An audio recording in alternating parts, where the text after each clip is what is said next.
What's up? What's up? What's up, everybody? Heat Seekers in the building. I am Kevin Bryant, and today is New Music Monday, where we're spotlighting some legendary artists in the building. Our prophet from the Nappy Roots. What's up, man? All right, all right. How you doing, brother? I'm good. I'm good. I couldn't wait for this interview to talk to you. Like I know we were supposed to do it a couple of times, and I'm like, I was just excited as I don't know what. So we can get right down to it. Okay, thanks for having me, man. Appreciate it. We appreciate you, seriously. Anybody that has put a dent in the industry, like we really need to talk to these artists, see what's going on with these people, and get some knowledge. So that's what we do here at the Heat Seekers. Shout out to everybody that's coming in. This is New Music Day, Spotlight Monday with our prophet from Nappy Roots, and shout out to NY Lady J, Red Dread, our CEO. Thank you so much, Jay Morris, Mantel Soul, Brianna Richey, and In the House Media and Kingsbread. But here we go again. Today is Monday. Our prophet in the house from Nappy Roots. That's what's up. This sounds like I'm trying to hook it on for a Facebook Messenger, man. You know what I'm saying? Oh, all you got to do, like, I understand because it's new. Like, when you go to it, the page, and you hit share, you got an iPhone or Android?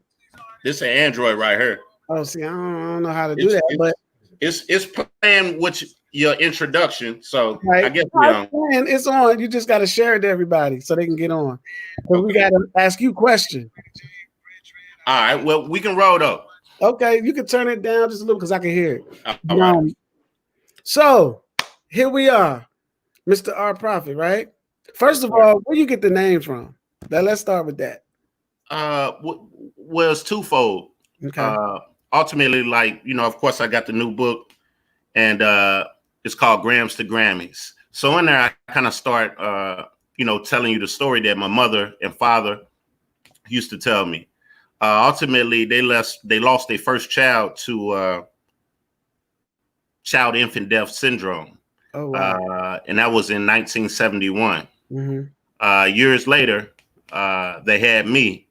And my mother said immediately when she had me in her hands, she knew that I was the child reincarnated that came back.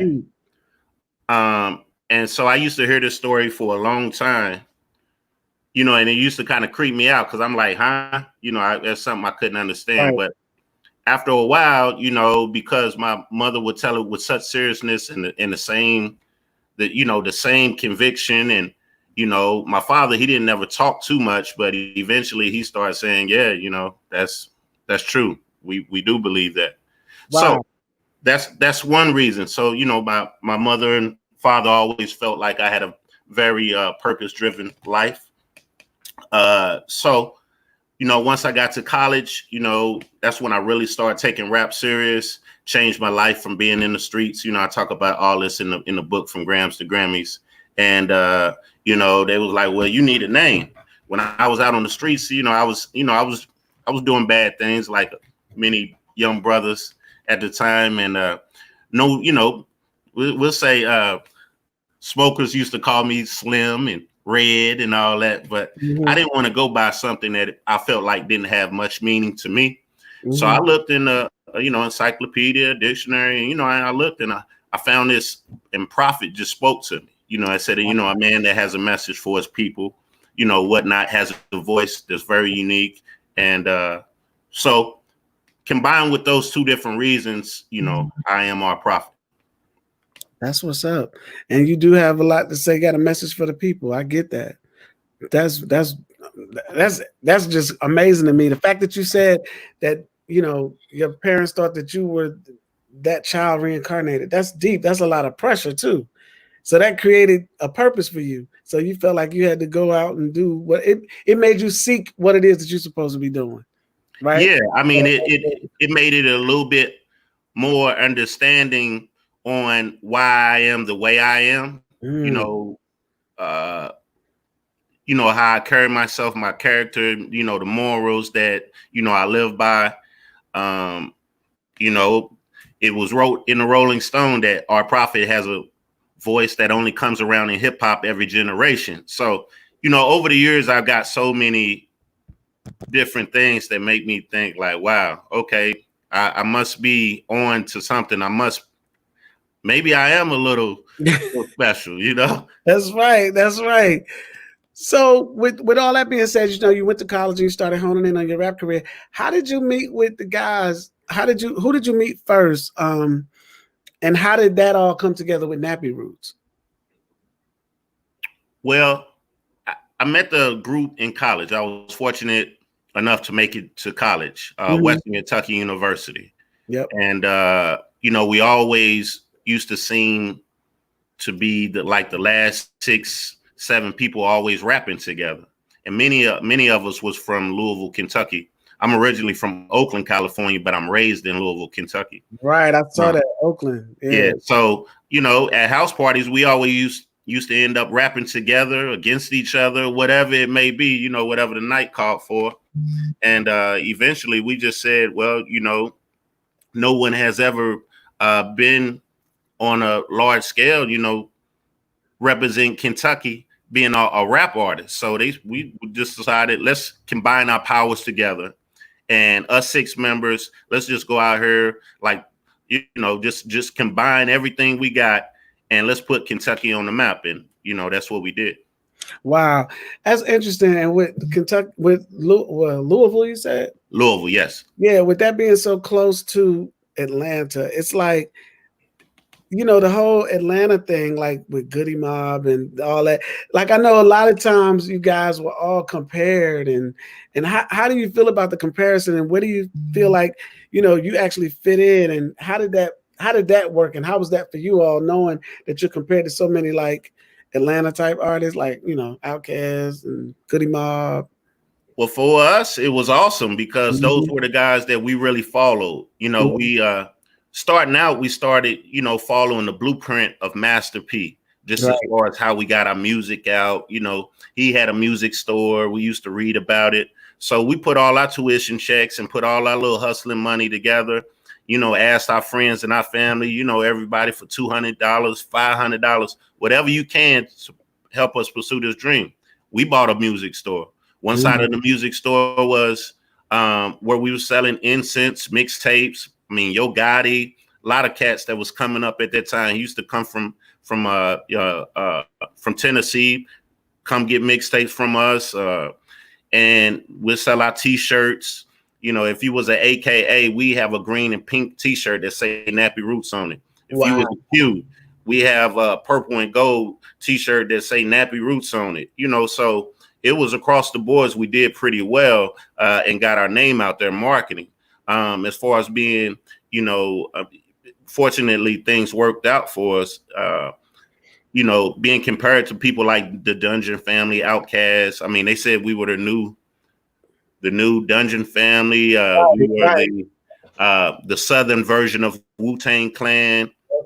It was just like the top of the top. And these are people that we studied and we listened to, and that we damn near worship, and to come out and now people seeing us that way. I'd say, it's kind of funny. We were doing a show one night. I expressed this in the book. I talk about many of, some of my experiences with other artists and, how they related to us. And one night we were doing a show and CeeLo was there. And CeeLo, he was sitting in the back room, and, I seen him by himself. Now, he happened to be one of my favorite because he always was different from the group, and his flow was fearless, and all this good stuff. And I liken myself to train myself off every person that was in the group that had something just extra special about them. I studied him. CeeLo happened to be one of those guys. He sat me down. He said, "Come on in," and he extended his hand. He said, "Man, y'all got the torch to the South now." And I was like, whoa, that's explosive. And it was not so much what he was saying, but I was thinking, well, why he choose me? He could have brung the whole group in and said he wanted to talk to the group or something, but he said, "Prophet, come here, I want to talk to you." He said, y'all, I'm passing the torch to y'all. So just another, instance of, some crazy life experiences that I've had that I cherish and I talk about in this book. But you also, we're going to get to the book, by the way. But you also have, you guys were like the best hip hop album of 2002. Yeah, we were the number one group in the whole world. That is so crazy. Like, I mean, to go, okay. Well, first of all, tell us how that is just to reach that and to hear that and how that affects you as an artist. Or where were you at the time, like in your mind? Were you able to pay attention to it, or were you just like you was young and how did that work? Well, we enjoyed it, but when you accomplish something like that, you got to work really hard. Mm-hmm. So we always had fun together. We'd get into it or whatnot, but it really was no big deal because we always saw the bigger picture for us. So every day was an adventure because I mean, we literally, I mean, many times, I mean, all of us just like, damn, what city we in? Because every day you in another place. We worked overtime. I remember, I think one time we might have hit 36 cities in maybe, I don't know, 30 days. Wow. I mean, sometimes we would work so hard, we really wouldn't know where we were. We had to ask each other, hey, man, where we at today? Like, you waking up on the tour bus, are you waking up? We started out, started out in cars. Then we got a van. Then we got one of those trailer things. And then, what I'm saying? We got the whole tour bus, as money start generating millions of dollars. Right. And so, it was just, it's kind of hard to take in, at the moment, because it's like, yeah, but you're working every day. You can't really enjoy, like, damn, look at what we doing, Yep. It's like, what we doing? Yeah, it's kind of crazy. But being that you are like the artist that you are, and having that much success at such an early age and being young in the game, did you find it hard to kind of maintain your, just your discipline? How was that? Like some road stories? Well, we had a lot of wild nights, really wild nights. I mean, don't catch us in those small country town. If your girl's not home, you know where she might be. Well, I heard Nappy Roots is there. So right. You might not see her for a while, but that's just, typical life of an artist when you're young and you're just doing a whole bunch of stuff. Of course, everywhere you go, there's alcohol, so you're drinking at rehearsal. Yeah. They had your food there, everything. And then, later on, you got a thing called a rider. Everybody that's an artist, they have a rider where it's like, hey, I want a case of Corona. I want a bottle of Ace of Spade. Give me 2/5 of Remy, anything you wanted, right? So, and then a lot of artists we sponsored by alcohol people, Jack Daniels, the Patrons. So, it's alcohol everywhere. So we had a lot of fun. Yeah, I know. So, I'm sure. I mean, being on the road myself, other people, I witnessed the fun. But did that? Do you think that hindered you a little bit, or was just it came along with the ride? Well, because we were college students, okay. I don't think it hindered us. That we was due for that. That's what college life was anyway. Except ours was just like times 1,000. Right. You know what I'm saying? So we were all young, and it's not possible we can do all the things we were doing back then. You know what I'm saying? Right. So in that, I think, of course, I could have made better decisions. Some of us, I'm sure each one of us could go back to a few things, what I'm saying? If not many things that we could have done different, but, So what was your biggest record? I know the one that I always know is the one with Anthony Hamilton, the Poor Folks. There was several others because I used to love Nappy Roots. Never thought I'd be talking to you. Word. Oh, it's all good, man. As a matter of fact, we do have something in common that you probably don't know. I think we were on the road together. I forgot what year it was. But I saw y'all. I was on a show and you guys walked past because y'all was going on stage. I think it wasn't LA, it was somewhere out near West, but you guys was walking past, and I knew of you guys, and I saw you guys, so that was real interesting for me. But how did you get to do the song with Anthony Hamilton? How did that come about? The Po Folks record. Well, it was a surprise to me. I read that somewhere. That's why I asked. So ultimately, you know, we had our last session and we needed another hit record. We had All No, Hell No, and some others that we knew was going to do pretty good for us. But the label told us we need one more. So me and a couple of other guys who went to St. Louis, you know, I found the beat and wrote the hook. Big V came and doubled me on the hook. Big V laid his verse. Skinny laid his verse. Then I laid my verse last.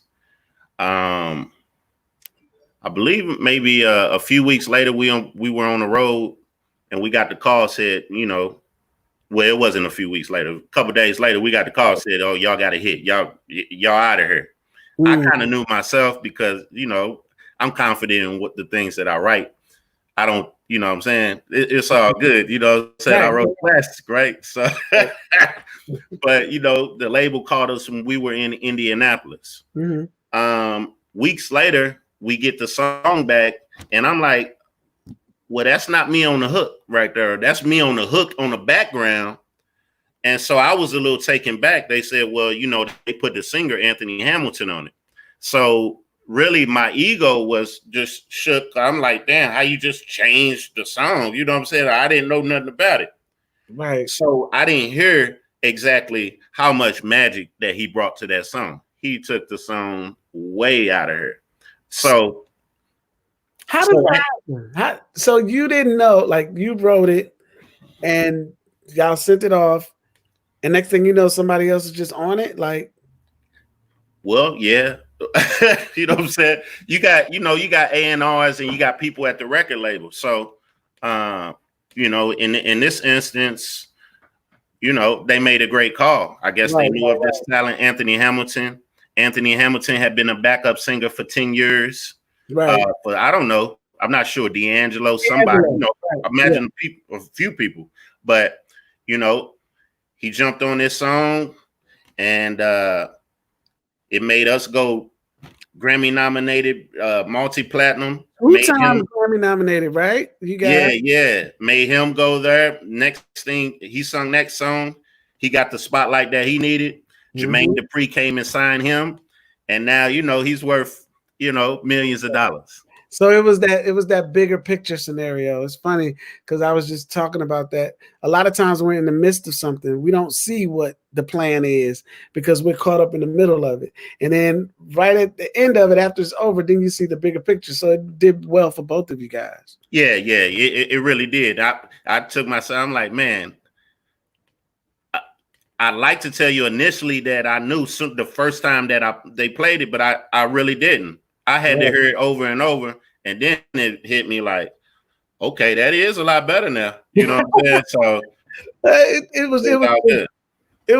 it was significant and perfect for the situation, and it worked. It worked. I'm sure your version was just as good. So it was better with Anthony Hamilton. But thank you though. I mean, hey, it's all good. I ain't go for it. That is cool. It's all good. It works for the betterment of everyone. So right. But like what we try to tell artists all the time here at hEATSEEKERs, because you know there's no more artist development, there's no more like training and all that kind of stuff.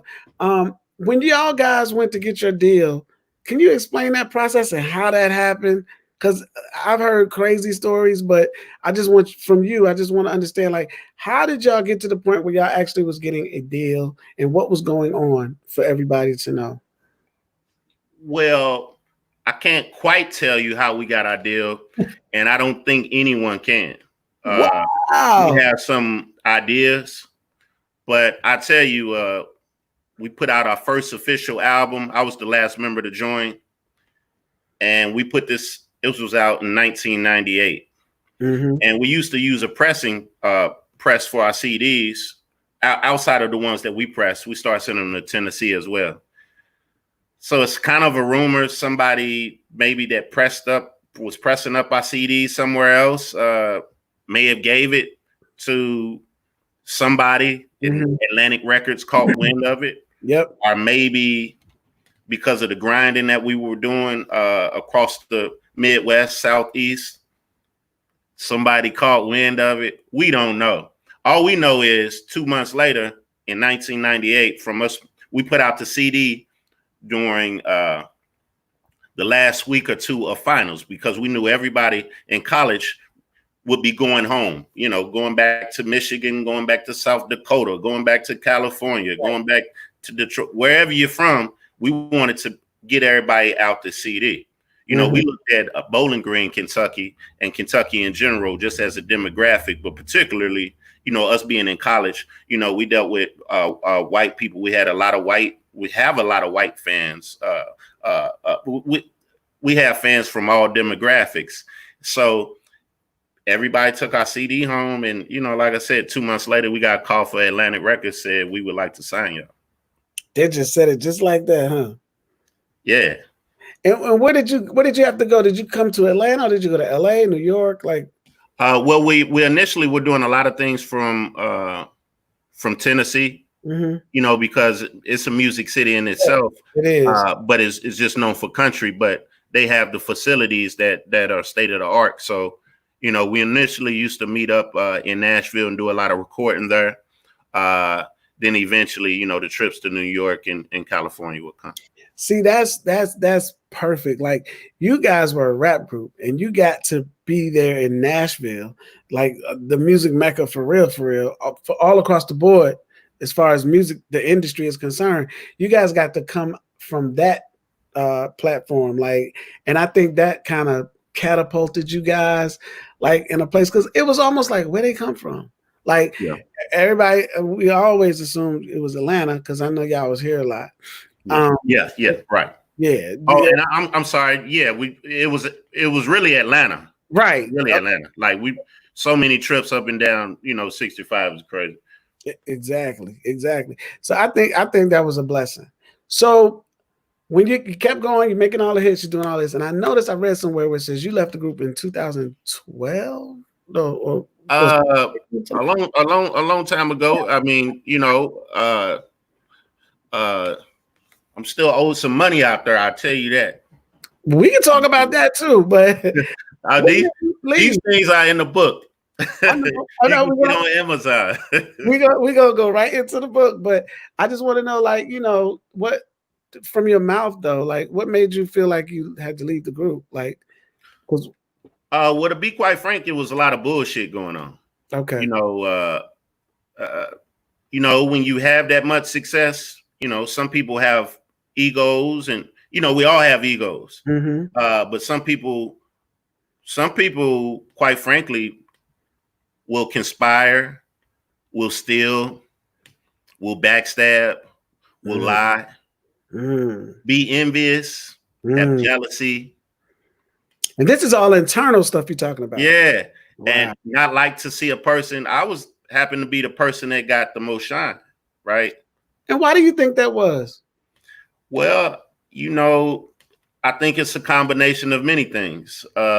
With me, hustling in the streets all those years, it made me a certain different way. But a lot of people could identify with me. Those experiences, they change you and they mature you a lot faster. You're able to identify who you're dealing with very fast. Right. You have style. I've been wearing gold and diamonds since I was 14. Wow. So you would see me in Adidas suits and rocking diamonds and gold and all this stuff. All the things that at that time you thought, damn, that's what a rapper looked like.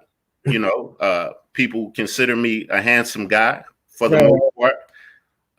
Like I said, the Rolling Stone wrote, I have a voice in hip hop that only comes around every generation. I mean, that's the Rolling Stone. This is you talk about the most top magazine that's in the world when you deal with music, right? my experiences coming from Oakland, California, some of the things that I was taught, you know, in Oakland, California, many people, or at least I, you know, I'm a little bit more aggressive and hands-on. You know, I need to know what's going on. And I'm gonna ask, I'm not afraid. When I came to Kentucky, I found there's a lot of people that were passive and don't ask questions. They kind of just go with the flow. Many times you get ran over like that because people don't think you're too bright. Right. So I can go on and on as to why I think, but you know, only God knows why people identify with me the way they do. So that basically caused you to kind of maneuver and kind of part ways. So did you try to work on something solo? Yeah, I did a couple of projects and started ghostwriting. Ghostwriting. We got to talk about that too. Yeah, I mean, that's what, you know, you got to keep some money in your pocket. True. With that, after that experience, I kind of chilled out because you know, actually, you know, it was like 2008 and the recession hit. So meanwhile, while I was doing all this music, I was a club owner. I was a landlord. I was, you know, I had a lot of different titles. So I kind of focused on that stuff. But then, you know, when that thing hit in 2008, I lost millions of dollars. Wow. So, you know, that sent me into a depression like a mug, you know what I'm saying? So I was just like, I'm kind of just mad at everybody, you know what I'm saying? So you kind of secluded yourself, basically? Yeah, I isolated myself. You know, sometimes I might not even want to wake up and cut my hair. You know, I might just want to lay in the bed just because I'm just like, I just feel like I don't understand why me, you know what I'm saying? And then, you know, dealing with so many situations with the group, and it's just like, man, that's just not right. Because I used to do a lot for them, you know, financially when they wasn't in the right spot, but still somehow, you know, it was always some BS going on. And I just couldn't keep track of it anymore, you know? And you had to give it up. Yeah, I just had to walk away from that. So it was just the best thing for me to do. But in that, I went through a lot of different steps. 2013, you know, I guess 2012, I was the co-headliner with Wale. It was Wale's tour, but you know, I was co-headliner. I was one right before, right? So, right. So I'm like, okay, I'm about to go ahead and come back, and so I spent a lot of time in Florida. I moved to Florida. First, I moved to Texas, then I moved to Florida, and then they told me I would be co-headlining Wale tour, the Florida run. Right. And I was like, okay, cool. So I went back for Christmas, and then that tour started in January. And so I was doing my thing, doing dates. But then in that 2013, you know, January, February, after the tour, all this stuff, that's when a police brutality thing happened to me. Tore everything down again. I had to start over. That's what I wanted to get to too. And it's a perfect segue because right now, you know, the times that we're in right now, that was what, 2013, you said? Yeah, 2013. What happened? Well, ultimately, you know, again, we as Nappy Roots, we've been traveling up and down I-65 for years, and it's a lot of us. Then, you know, every Kentucky State Police knew who Nappy Roots were. You know, matter of fact, on All No, we used to talk about coming down on I-65 and whatever. So for whatever reason, you know, it was me that got jammed up. I was a passenger, and my driver, shout out to Sean One, he had blew to where they locked him up for a DUI. But I felt like I would be okay because I was just a passenger, you know. So I had been drinking, but you know, a passenger can drink. So I'm thinking I'm gonna be okay. You know what I'm saying? You know, so what I had been drinking at the club. Right. So, well, little did I know they stopped us at a checkpoint, but there had been people before coming from the party that I was hosting, and everybody, I guess they was asking everybody, and in hindsight 2020, I was told that many people told them that, yeah, we're coming from the Our Profit party. So they knew one of us, Our Profit, Nappy Roots, somebody's coming from Nappy Roots through here. Right. So, once they locked my driver up as a passenger, they came to me and I'm like, hey, I'm Prophet, Nappy Roots, just, whatnot. I'm thinking, usually they give us a pretty easy time, whatnot. But this wasn't the case. So he asked me to get out the car. And, as we were walking, he said, so you the rapper that everybody was talking about. Wow. So I'm like, right then, that's when I knew things wasn't going to go too well for me. And like I said, it was a checkpoint. So several police cars there. They put me in between the two police cars. Mind you, since it's a checkpoint, they're cars, and they're supposed to have the cameras on and everything, which they did. And they told me to take off my hat. I took off my hat. Told me to take off my jacket. I took off my jacket. I'm like, damn, okay. They told me to take off my shoes. I took off my shoes. They told me to take off my socks. I took off my socks. I'm like, damn, this is crazy. But I'm just trying to comply because I'm like, okay, this is going to, stop at some point. Right. They told me to take off my pants. Like, damn, man, I took off my pants on the side of the highway. So took off my shirt. So there I am. I'm standing barefoot on the Joe Prather Highway, and nothing but my undershirt, my diamonds, and my boxers on the side of the highway. Then he handcuffs me and tells me to turn around. As soon as I turn around, I see like 4 or 5 other officers, and one of them pulls out his gun on me. He's like, Mr. Anthony, if you don't comply, I'm going to be forced to tase you. I'm standing there barefoot in my boxers on the side of the highway, just looking at him like, what? What are you doing? Why are you doing this? He says it again, Mr. Anthony, if you don't comply, I'm going to be forced to tase you. I'm like, man, what are you doing? Why are you doing this? I don't understand. Look, he says it a third time, and then he shoots me. I fall to the ground, and I just remember just feeling like I was just in the electric chair or something, and I was just frying. So they kept tasing me and tasing me and tasing me over and over. And eventually I just said to myself, man, they treat me like a slave. And the reason why I thought that, because I remembered that I'm barefoot on the highway. Yep. Just about naked. Yep. Laying down, and I'm about to die. So my life flashed. I seen some things, and I just couldn't believe it was about to be over. Just this simple. Like, I'm just like, after all I've done, after all this life I've lived, just this easy, my life is gone. And I said, well, I just got to hold on, man, to dear life, because eventually they will stop. And I found myself, I couldn't hold on anymore. So I said, fuck it, I'm dead. So I thought I was dead. And obviously, by the grace of God, that wasn't my last breath. I guess I just passed out and lost consciousness from so many tasers. They end up beating me pretty bad, hog tying me, took me to another location, beat me up some more, tased me some more. And the final documents say they tased me 15 times. I was tased 15 times. So I survived being tased 15 times by the Kentucky State Police. They tried to take my life. And what they did to cover their butts, they put out a story that I kicked out the back window, right? And that made me look bad to the local public, but they didn't know no better. And regardless, the point is, the public didn't know that I was hogtied the whole way. And so you can't kick out a back window if you're hogtied, right? That's true. That's true. And people never knew that. From those of us that are up from up top in New York and stuff, hogtied is like when you tied this and your feet tied and everything, right? Your hands are in your back. Right. In back of you. Your hands are in back of you. Right. And your legs are folded up. So your wrists almost are touching your ankles. Oh my God. Of you.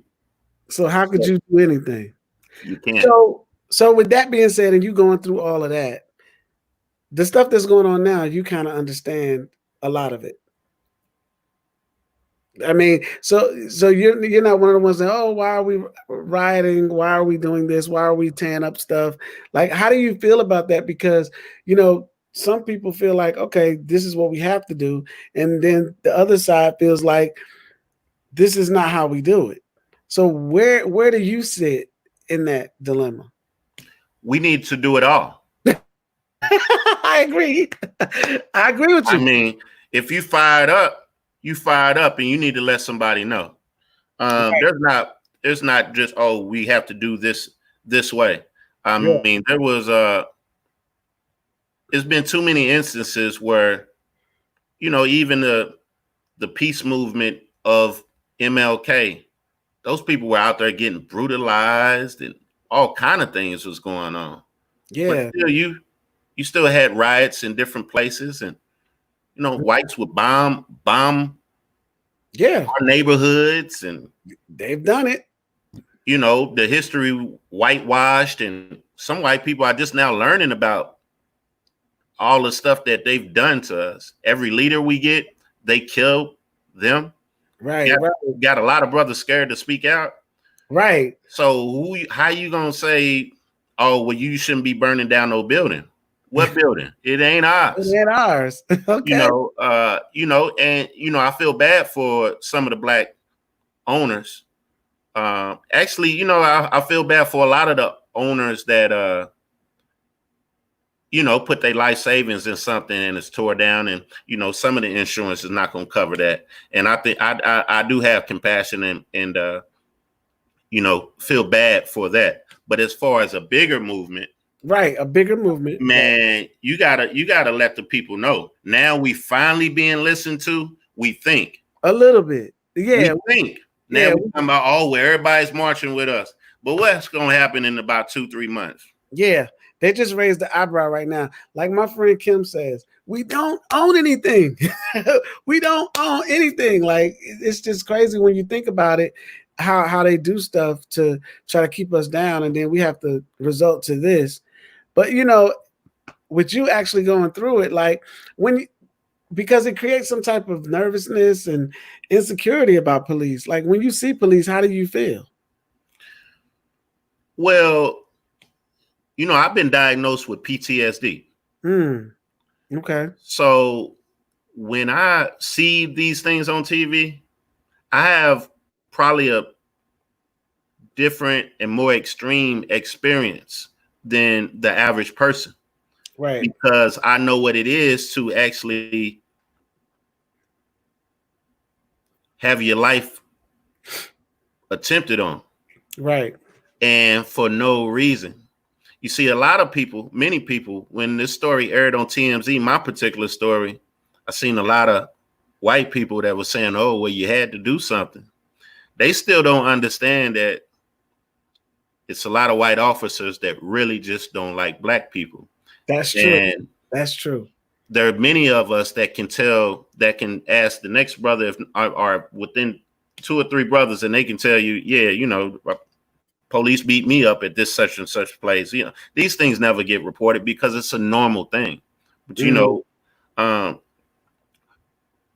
people don't really believe that all you have to do is be black, and that's what's unfortunate. So we're gonna tear up shit. We're gonna let you know. You know what I'm saying?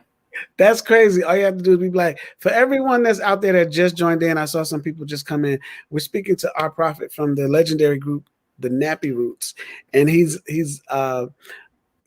getting us up to speed with what was going on with him, what is going on with him, and what's about to be going on. So we talked about that. Did not know that you was that involved in this or even affected by police brutality like that. I do remember the story to a degree, but it's better hearing it from you. Well, the reason why you haven't heard, because they did a great job in blacking me out of the media. Even though we have a national holiday, and I'm the youngest member on the board of chairman. Muhammad Ali's from Louisville, Kentucky, right?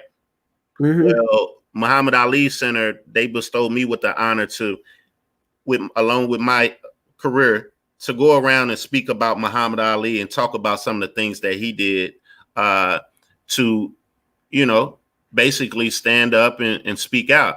So when you go to Muhammad Ali Center, you see me on the wall. Like that's how the type of things that I've been honored with. And I say that to say when this happened to me, they wouldn't air any of my rallies. They wouldn't air any of my speeches or my news conferences. All the news conferences would be there. Would be at the courthouse, and they'd be right there. Oh, asking me questions. So, what do you think? I would go home, and they would never air them. And this is multiple news companies. So I'm like, wow. Even after all I've done, somebody done called from somewhere and said, don't let this story get out about our prophet. So that's what happened to me. They smothered me. They blacked me out of Kentucky media. So it didn't get out. Wow. Well, they can't block it forever. So nah, I'm here now. I wrote the book, and I'm just now, starting to do some publicity and whatnot. But they did a real number. They pretty good. They're pretty good. Those of us that are listening, if you have any questions for our prophet, please drop the questions down in the comment box so that he can answer it. So with all that you've been through, with all you being prophesized on, because you obviously are fulfilling your destiny, you got to a book. Yeah. Your book now. Do you have it? Do you have it with you? Can you hold it up? Do you have it? You don't have it? I got like 3 books open right now. I have one ready. Oh yeah, no. No. I was actually reading it, I think, like 2 days ago. Oh, for real? Oh, that's what's up. Grams to Grammys. Grams to Grammys. Okay, so let's start with that. Let's start the cover. Grams to Grammys. What was the inspiration for that? The whole Grams to Grammys thing. Well, ultimately, just talking about something that's been the fabric of my life. I was born in Oakland, California. During this time, crack hit Oakland pretty bad. Oh, wow. Really, really, really bad. Hit LA really, really, really bad. So many people were using drugs. I seen this as a kid. I recognized it as a kid. And I was highly affected because, in my house, there was substance use, right? Many of my family members were involved, maybe in the trade, maybe using, maybe it was just all around. I would go to school, and you would see kids, they would come dirty, and some of the, this back when they would convince you to tell on your parents, and some of the kids would be taken out of school and questioned, interrogated, and, you end up find out something happened, with their family. So it was just all around. It was pretty bad in Oakland. Right. With that being said, my parents were able to pull things together and move us to Kentucky to get us out of there. Had they not moved us from Kentucky, it may be likely you maybe not be looking at me right now. Possibly, not sure. Or in this light, I'm not sure. But my parents moved us to Kentucky. From there, I discuss in the book, I end up, about when I was 14, I started getting into the streets and learning about the trade. I had been around it ever since I can remember. I was a kid, right? Mm-hmm. So I used to see a lot of different things that bothered me. So, with that coming from Oakland, seeing how crack hit and hurt the Black culture so bad, still to the day, getting involved when I was a teenager, all through my teenage years, every day. Wow. That was began the culture for me. And now I'm in Kentucky. But, I just want to ask this too. Like, for example, you said what crack did for the Black community and everything, right? Not for, but what it did to them, like how badly it affected our community. But when you think about it, like this whole opioid thing, for which is predominantly white privileged people, it don't seem to hit the same way. Like, I don't know if it's just a matter of how they like cover it or how they even like display it or put it out there in the media, but it just seemed like a more controlled, a more disciplined type of habit that is not like really doing damage to them, or they must hide it a lot. So I'm trying to figure out, like, how come that's so different, you think? Well, I mean, you know, the news has been like that forever to kind of portray black people as animals, criminals, monsters. You Yeah. know, we were considered at one time 3/5 of a man. So they've had a plan, you know, to kind of demonize us for a very long time. Um, Once this opioid thing happened to them, they kind of they speak on it and they try to problem solve it and say, "Oh, it's just a Right. disease. Right. It's a disease, right?" Right. And the big old thing, they it's messing with them because the government's letting the pharmaceutical people do what they want to do.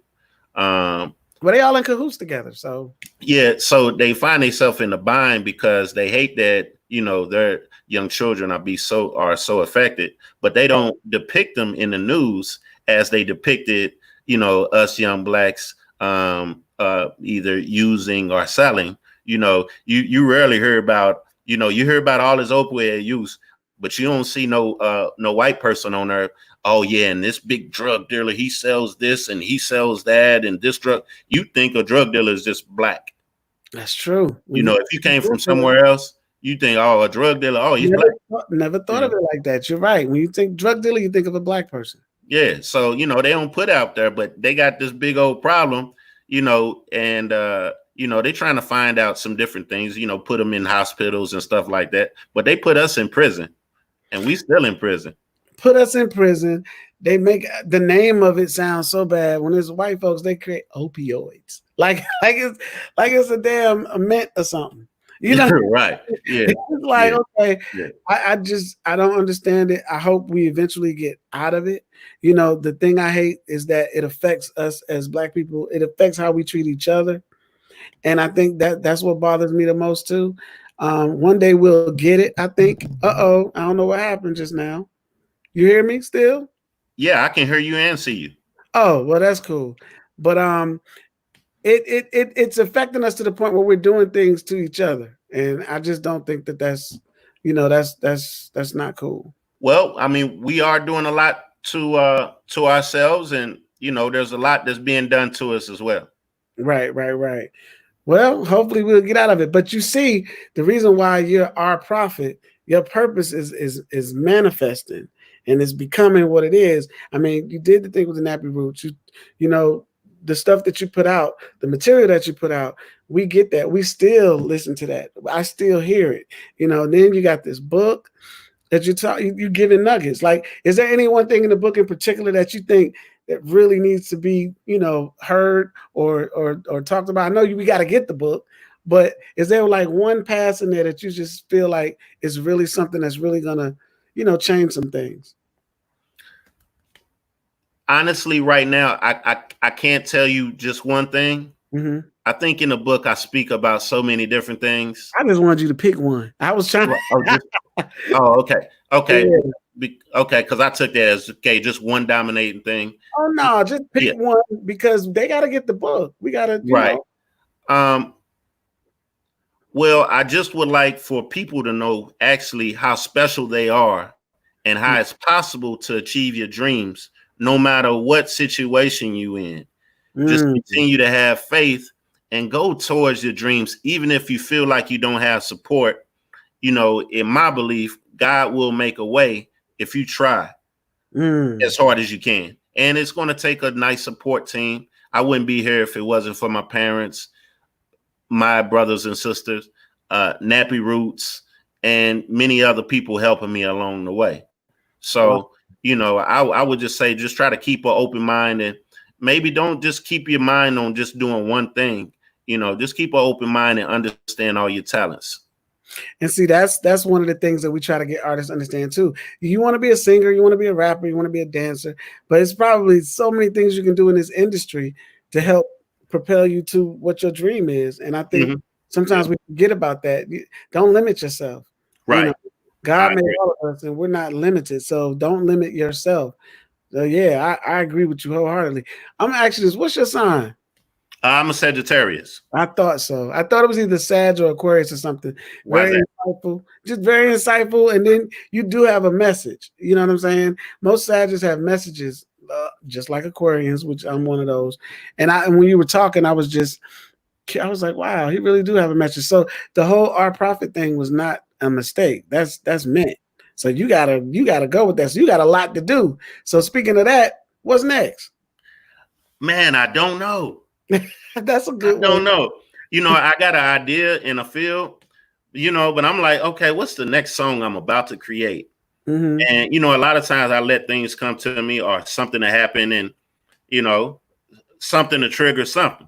Right. But I'm in a space now with the book just coming out. I think I'm still just kind of, I'm like, man, I'm glad. Okay, that was, that's nice 6 months out of my life. I got that knocked out, but what am I gonna do? So, I'm being offered some film roles and things of that nature. So my original, before I was even a rapper, I used to do small films and movies. Okay. I wasn't just on the streets. I was also in a youth performing arts school as well. Oh wow, we had Theater. Yeah. So I've known about the stage and that. So perhaps you see me in some films, things of that nature. Mm-hmm. And whatever guys got in store for me, I'm ready and I'm open and just trying to be present and let it come to me. Well, you got your platform, so you have to do it because you accepted it. That was your assignment Yeah. So you have to do that. So, and I'm sure that you will. How can everybody reach you and follow and get your book and all that stuff? Let us know that too. And where are you located on social media? Okay. Well, my social media name is Our Prophet Official on Instagram and Facebook. RPROPHET Official, as well as Twitter. You can just Google my name. And also you can anywhere you purchase books normally, you can get my book, the paperback, hard, whatever, the ebook. You can get it at Amazon, Barnes and Noble, anywhere you get books. One of the cool things that I found out, my parents let me know, if you buy the ebook, some of those who don't feel like reading and you just like to listen, you can get the ebook and connect it to Alexa. Audible. Oh, Alexa, and you just say, Alexa, read Ryan Prophet from Grams to Grammys, and you sit there and Alexa read the book to you. So anywhere go to Amazon, purchase the book, please, and leave a comment. Yeah, leave a comment for you. This is totally like the Jetsons we actually live in now, almost. Yes, wow. I'm just waiting for now to like push a button and food disappear and stuff or come out. Wow, right. Yeah. I'm waiting for that. I'm waiting for like the new televisions to be like to make holograms. I'm waiting for that to happen so I can feel like it's real 3D or whatever or 4D. Right. Well, that's already happened. It just hasn't got to us yet. It hadn't gotten to us yet. I do believe that. And that's funny you say that. A lot of things that I think we see in movies and on television, I'm like, wow, that's already here. Military use a lot of that stuff. Oh yeah, it's been here. It's been here. My father used to work at University of Berkeley, and he used to tell me how he used to see clones, and he used to be in touch with software and stuff like that. So really, yeah, so that was back in the early 80s. And that's crazy. Would you consider yourself a conspiracy theorist? No, I wouldn't. Okay. Because I feel like the things that I express is based on factual things. Okay. So no conspiracy to the theory for you. No, I feel like I'm very practical and logical and come to a conclusion, and I think it's based off something. Right. That's cool. It's a pleasure talking to you. Like, we talk to people who are considered legends because that you are. You never know what you expect. And I think sometimes when we sit here and we interview people like you have no idea what you do for us. So it's like, it's like just listening to you, I'm like, wow. And you can tell that it's so much depth to you beyond this whole artist stuff. Appreciate it. And I think that's important. And I think people need to recognize what their purpose is from the beginning. And that's the line you walk. Don't escape it, but you never can escape it anyway, because when God do something, it's going to happen, period. Yeah. Yeah. We live in some crazy times. I thank you. I appreciate the kind words. We dealing with this COVID right now, and it's people gonna go crazy, man. So many people has lost their jobs, and I know. I mean, and they trying to get us to not open schools, and they taking our temperature when we go in restaurants, and it feels weird, right? It feels like some science fiction movie. Yeah, and this not no conspiracy. Right. Like this is really happening. Like we really are gonna have to get checked every time we go into a Walmart, a Kroger, and things of that nature. Like our lives are going to be forever changed, and I don't think they're necessarily for the reasons that many of us may think. I am with you on that, and you know what I mean. I know exactly what you mean, and I mean, hey, I'm thinking, I'm like, should I close out on that, or should we talk about no? Because I totally get it. I totally get it, and I don't think everybody gets it yet. And we're not even gonna like bombard everybody with some of that, but we'll do that another time. We'll do that another time, because I think, I might have to have a panel with you on it, and we could talk. Oh, that'd be awesome. Yeah, I think that'll be awesome. I think we're gonna do that. So, but again, it was a pleasure. Thank you. Any shout outs? Because I noticed Melinda Santiago. Yeah, Melinda and Leon Cosby. Yeah, Leon. Yeah, you work with them? Yeah. My management team. Her. Like I've talked to her, I think maybe last year or something like that. We were gonna do some work together, but yeah, she's a good person. They both are. Right. Yeah, well, again, thanks for having me. Yeah, I mean, I give a shout out to the Santiago firm, Leon and Melinda. They're doing some good things. We're just now really trying to pub the book. So we're doing the Ryan Prophet from Grams to Grammys. Hopefully we can get out to some of these studios and they're not closed up by the coronavirus, and I can really get word out. Maybe do some book signings, or any people that has some podcasts that you might even know that would like to have me on doing the interviews. I'm getting the word out, and just let everybody know I love y'all out there, and make sure y'all being safe. Yes, sir. We appreciate that. Once again, I am Kevin Bryant, and I am here with the Heat Seekers in this new music legendary Spotlight Monday, Mr. R. Prophet, and we thank him for coming on with us. And we hope that you join us every Monday, Wednesday, and Friday at 2:00. We talk to some amazing people, and I think this week we have some amazing people. But I want to make sure I definitely thank you humbly. Thank you for speaking with us today, and I can't wait to see what's next for you. And I'm gonna get the book too. And then then we can figure out how we're gonna do this panel and we talk about this stuff again, because I really believe in what's going on. And I'm sorry for what happened to you, but I'm also glad for what happened to you. So shout out, there's the book, everybody. Ryan Prophet. That's a powerful name. Wow. Go get the book. All right, thank you, sir. All right, thank you. Peace out. Have a nice day. All right, you too.